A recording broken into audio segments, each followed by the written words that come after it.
Әпке сен бар ғой осындай кафеден, парктен неге шықпайсың? Әпке үйді маған ше қарама, сен бір күн мені жұтып қоясың. Отантай сөйлемеші. Не үшін кетіп мына неге кафеге? Подругам келеді, соны күтіп отырмыз, Отантай. Әпке, жат емес па, көтімізде көктен жоқ, не аламыз біз? Отантай, тыныш отыршы, қазір подругамнан ұят болады. Әпке, жейтін заты алып бересің ба маған? Отантай, ұят берем саған, дым жоқ.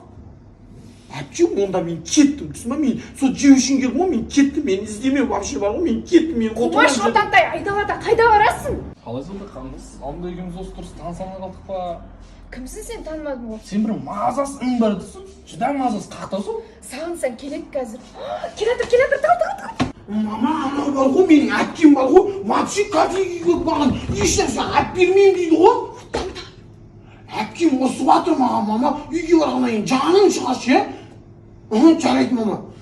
Отантай, жаныңды шығарам бар ғой.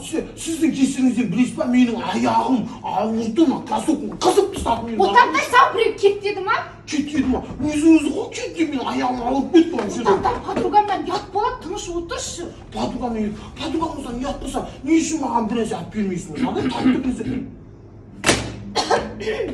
Шошқаңды шығып жатыр ғой. Құмаш, Отантай. Мен тиіп отырсың. Отантай, тыныш отыршы. Тиіп отырсың мені. Жаныңды шығарам үйге барғаннан кейін. Сіздің аяғыңызда жүн бар ма? Жүн кетіп жатыр ғой менің аяғым. Отантай, құмай отыршы. Мені жақтырмайсыз ғой. Мен кеттім ғой.